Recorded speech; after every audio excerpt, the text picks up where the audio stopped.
guys, Willie here with WTF Car Reviews, and today we're going to be reviewing the all-new 2024 Honda HR-V Sport. And a big thanks to Sam and Joe at Ocean Honda in Port Richey, Florida for helping make this review possible. I'll leave a link to their inventory below, and if you're looking for a new car, SUV, or truck in the Port Richey, Tampa, Clearwater area, I would definitely recommend checking these guys out. And as for Sam or Joe. And for those of you guys who don't know, the HR-V has been a subcompact crossover SUV sold by Honda since 1998. The second generation HR-V was released in 2013, which ended up replacing the Fit as Honda's American subcompact SUV in 2016.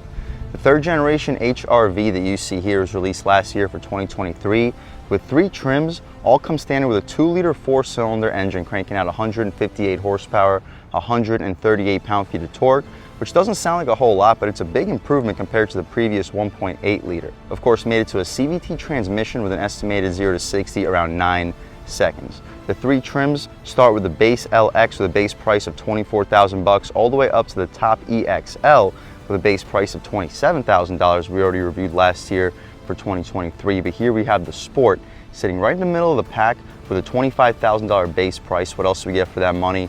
Let's jump right in. So up front, you notice your LED daytime running lights with full LED headlamps right up top. I believe they're standard on all HR-V trims. And with this Sport, we get this really stylish black contrast with this beautiful white metallic paint, which is a cost option. That's the only cost option on this HR-V. But if you're going with the Sport, this white metallic paint color honestly is worth it with all the black accents you get from the wheels to the grille, all the way to the window trims and mirror caps. Continuing along though, we don't get front parking sensing here for the Sport. With this base price, you wouldn't expect front parking sensing or a front facing camera. And since we don't have a turbocharger, just a radiator right up top for the cooling. But overall, I'm really liking this design. This third generation HR-V really isn't a whole lot smaller than like 2 generations ago of a CR-V. Same thing with the new CR-V. It's basically the same size as a first generation Pilot. The wheel and tire setup, this is a big reason on why you're going with the Sport. You get these black 18-inch rims wrapped in Hankook Kinergy GT all-season tires. These Y-spoke rims, I think these look awesome, especially with this white metallic paint color.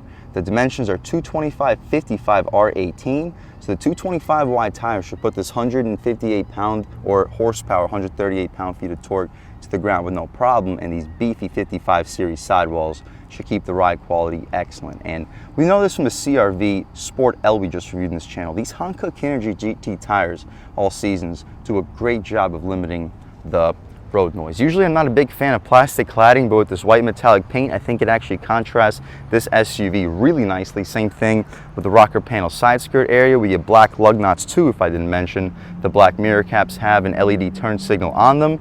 The glass fills up the entire frame. We don't get blind spot monitoring on the glass. I believe we get that with the top trim, but not here for the regular Sport. I like the black trim for the window trim, blacked out B and C pillars. We get smart access for the driver and the front passenger. No sunroof, a black roof would look sick on this HR-V. I'm sure you could do that with some vinyl in the aftermarket. Just some ideas for some of you guys that go with this 2024 HR-V. Speaking of 2024 HR-V, let's take a quick look at this window sticker. So the platinum white pearl metallic paint, that's the only option we have here for $455. Outside of that, $25,650 for the base price. You can pause, take a look at all the standard features. We get quite a bit for the price point, including the Honda sensing. $12.95 for the destination handling charge totals us out at $27,400, 28 mpgs, 26 in the city, 32 on the highway. And since we have the 2-liter 4-cylinder here, this is Honda's tried and proven power plant. I wouldn't be surprised if you can get upwards of 2, maybe even 300,000 miles out of this power plant. We get push to open gas cap with easy fill, and since we have the 2-liter 4-cylinder, you can throw regular 87 octane fuel here for this HR-V. I'll take a step back. Hopefully you guys can pick up the side profile of this HR-V. It looks super sleek, kind of reminds me of a mini Acura MDX. And from the rear end, I see a little Alfa Romeo Stelvio. Let me know in the comment section what you guys think. Again, same rear wheel and tire setup, the smaller brake calipers, the only difference. The black contrast of plastic looks nice with this white, full LED taillights, turn signals, and reverse lights. The new CR-V only has LEDs for the brake lights and reverse lights. This has it for all 3. Shout out Ocean Honda in Port Richey, Florida for helping make this review possible. chrome HRV badge in the corner, blacked out sport badge in the right corner. I kind of wish they were both blacked out, but that's a nitpicky complaint. We'll take a squat back here. No rear parking sensing, but we get an actual visible exhaust tip. And speaking of a visible exhaust tip, let's fire up this 2-liter 4-cylinder and hear how she sounds.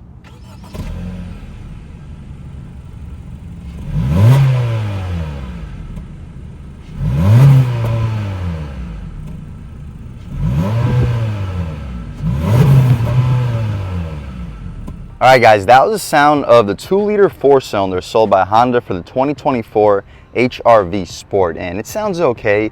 Doesn't make the most power, but compared to the previous generation HR-V, it is a huge improvement. Now cranking out 158 horsepower, 138 pound-feet of torque. Made it to a CVT transmission and front-wheel drive. You can expect 0 to 60 around 9 seconds, maybe a couple tenths of a second above 9. So definitely not the quickest vehicle. As you see, there is plenty of room in this engine compartment to fit maybe even a 6-cylinder engine. I would like to see at least like a 2-liter turbo here at some point for like a SI, maybe an R model. That would be a big seller for around the $38,000 to $40,000 price point. Just some ideas for Honda, because this is a good looking SUV.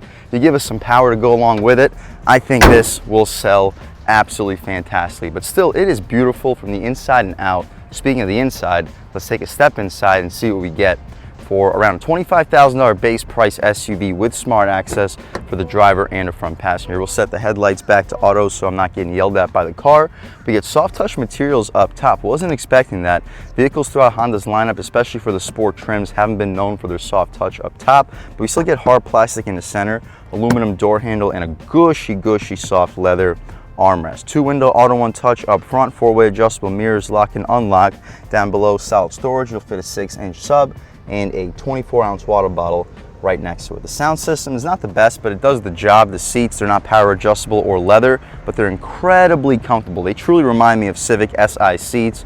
Orange contrast stitching. It's like quilted cloth in the center, and it's very soft and very supportive for the bolster. So you can still recline, drop, lift, and slide the seats, all with latches. Taking a step inside, we can really check it out. So foot on the brake, engine start, stop, and everything fires right to life. First thing we notice is this interior looks very premium for a $25,000 base price. The dashboard is all soft touch materials with some leather stitching for the center of it. That's not expected at this price point.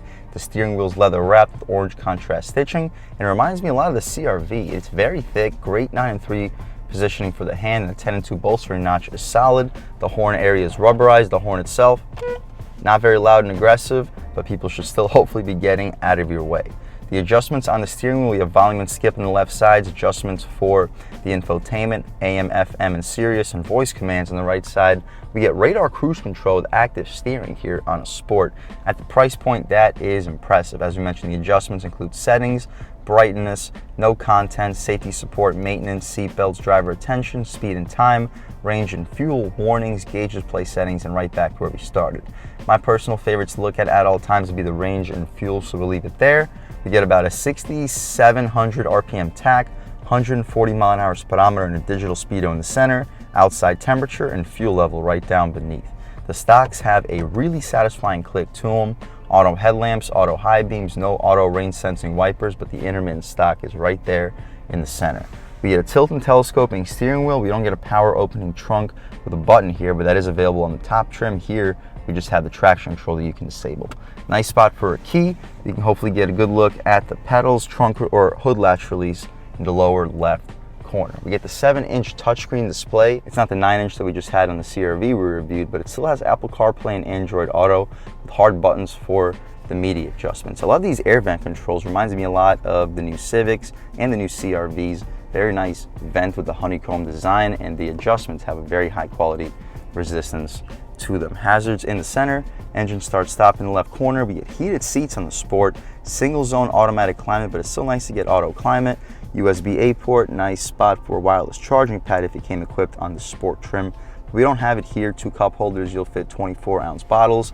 The gear selector controls a CVT transmission. We get Sport and low gear. We'll try out Sport, we're not gonna try out low, but it's still nice to have it available.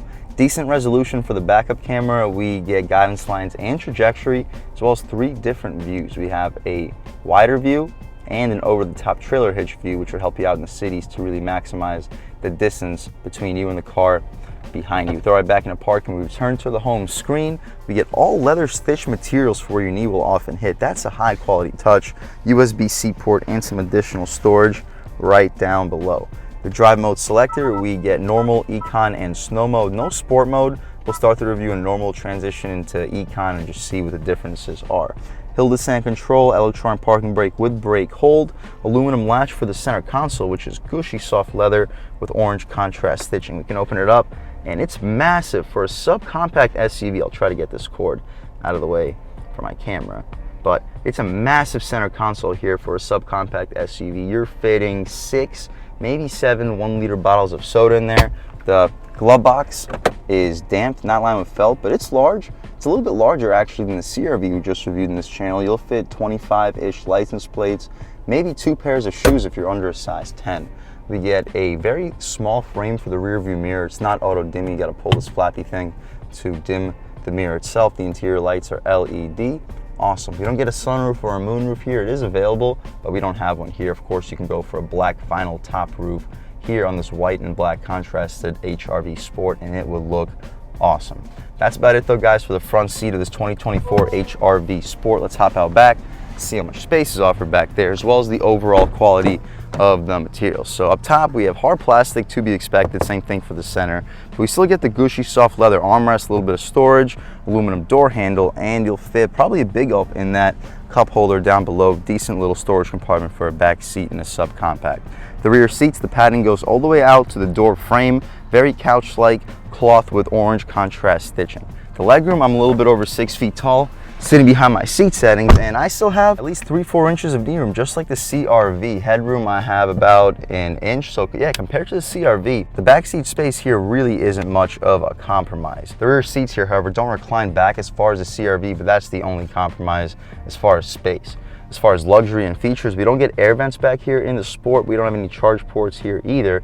We get a mat pocket behind the passenger, nothing behind the driver's seat. We don't get a center cubby here either. No armrest for the back seat passengers, but that's really about it. The interior lights back here are touch sensitive LEDs.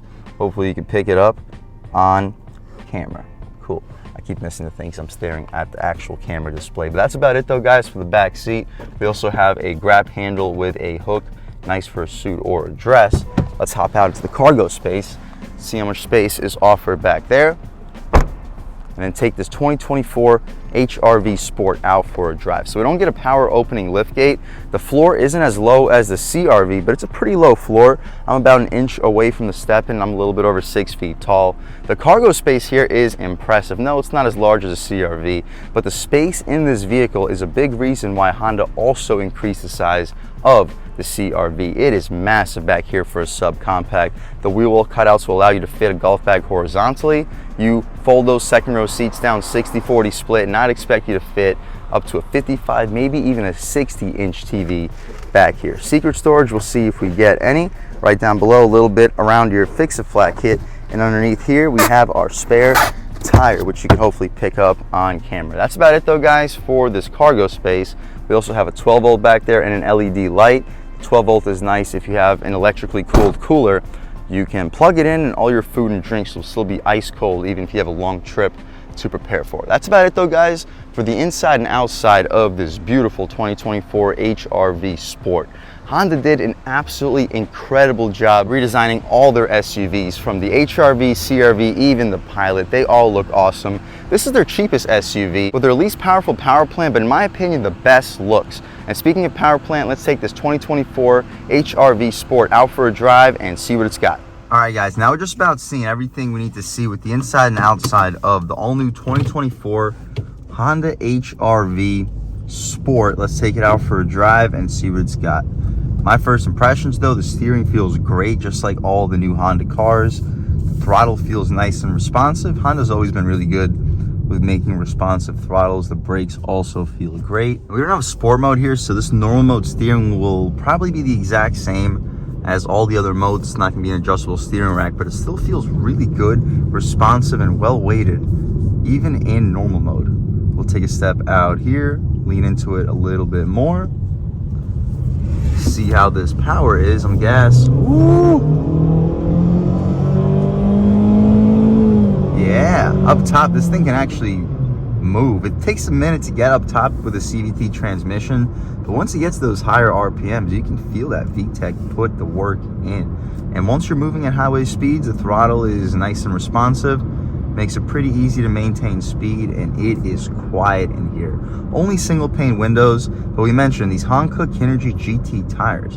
Hankook's not known for their like super high quality rubber, especially for luxury vehicles, but this car has basically zero road noise. The car changes directions really easily too, and it doesn't feel tiny. It doesn't feel like a large vehicle. It definitely feels like it has a little bit of beef to it, but the way that the driving dynamics are with this vehicle, it makes it feel surprisingly sporty even for its increase in size. Taking a step out here, yeah, the throttle still feels solid,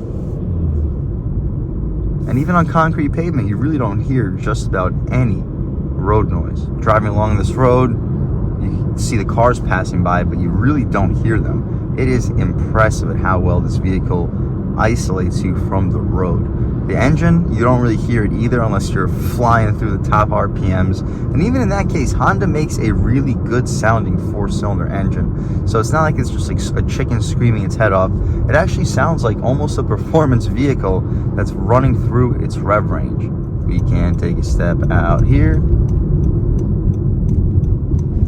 Steering feels good. Body roll is limited. We're gonna have to turn around because I'm not sure if we'll be able to drive here. It looks like actually we will be able to drive here. And we got a couple twisty bits. Bump, great ride quality, and you don't even hear it. The steering feels good.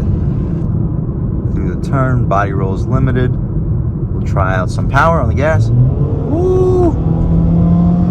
I mean, you definitely hear more than you feel, but you still feel a decent amount for the vehicle that we're in. Taking a step out here, steering feels good. And at light throttle, going at about 3,300 RPM, you feel a decent amount of torque with this 4-cylinder. It doesn't feel turbocharged, but it does feel like it has a consistent pull throughout its rev range. And that's one thing I can't say about the 1.5 liter turbo, which is strange. The 1.5 turbo, it has good response off the line, which isn't typical for a turbo, but it has a relatively weak mid-range from about 3,000 to 4,500. You don't really feel that typical turbocharged power. Here, as soon as you start crossing 3,000, you get that dual overhead cam 4-cylinder typical power surge right around 3,500. So I wouldn't say that I would prefer the 2-liter over the 1.5 turbo, but I am saying that the 1.5 turbo really isn't the performance upgrade that you think it is. So if you're looking for the sportier platform, the CR-V wouldn't necessarily be that option. All right, guys, taking a step out here, we can open her up a little bit more. Okay. And yeah, it picks up speed pretty well. Not a whole lot of room for us to go when people are making turns. We'll try some passing power. Woo!